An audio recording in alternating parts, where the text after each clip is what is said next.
So we've got three bets at Newmarket on the 2000 Guineas card. We'll start in the opener, the 115, which is a 5 furlong sprint handicap.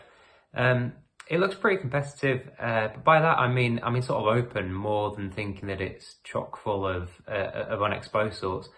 If anything, I think the opposite is probably true. I'm not sure there's that many in here really that are going to prove capable of taking a step forward. Count d'Orsay is probably going to figure towards the head of the betting. He did well having joined Timeform last year. His last win came at Catterick, where I thought everything pretty much went his way. He was ideally drawn, he had a good track position. And whether he's going to prove capable of much better than that or not, I'm not sure. If there's one in here that can take a step forward this year, I think it's probably William Haggis's Aplomb. He did pretty well in some pretty hot 3-year-old handicaps last year, including when finishing second at Ascot to Tinto, who won at Newmarket at a big price on Friday. I think ultimately he might prove better at 6 furlongs and 5, but on the rolly course at Newmarket, it's really important to be able to see out the trip thoroughly. That uphill finish can catch out a few. So I think the 5 furlongs on that track is going to be fine for him.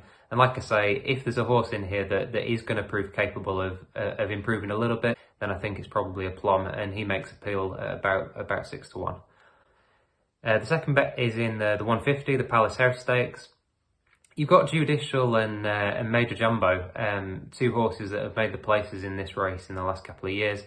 You know, they're 8 and 6 respectively now, and for me, I suspect it's getting to the sort of time when they're going to prove vulnerable to younger legs.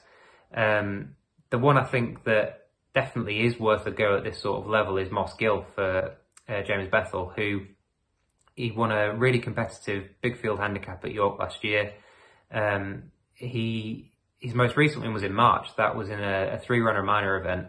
You know, in its own, not the strongest of form, but I was quite impressed with the way he did it. He showed a really sharp turn of foot. He's a big, strong travelling type. I think he'll take this really well. He's flexible with regards to trip and ground. And like I say, from a form perspective, he's already sort of up there with a decent chance. And I suspect we potentially haven't seen the best of him yet. So I think it is a step up in grade to Group 3, but I think Moss Gill looks capable of taking that step up. And finally, we'll have a bet in the 2000 Guineas. Obviously, Pinatubo sets a really clear standard. If he repeats that National Stakes form, then, you know, he's probably going to win. The one doubt that I do have in my mind is in the Dewhurst, whether he quite looked at home on the rolly track, the undulations. It's a pretty minor gripe, to be honest, but to my eye, he didn't look 100% convincing. And, you know, at the prices, I'm happy enough to take him on with one, and if he wins, then so be it. And the one that I think has been overlooked a little bit is Wichita. Obviously, Ryan Moore rides Arizona. We've got a pretty able deputy in Frankie Dettori. And I do think Wichita has all the hallmarks of improving as a 3-year-old, particularly for the step up to a mile.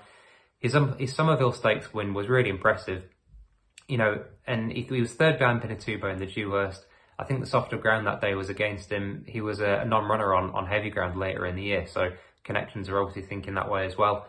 You know, physically he's got plenty about him. I think he'll make a better 3-year-old. The mile will probably be the making of him as well.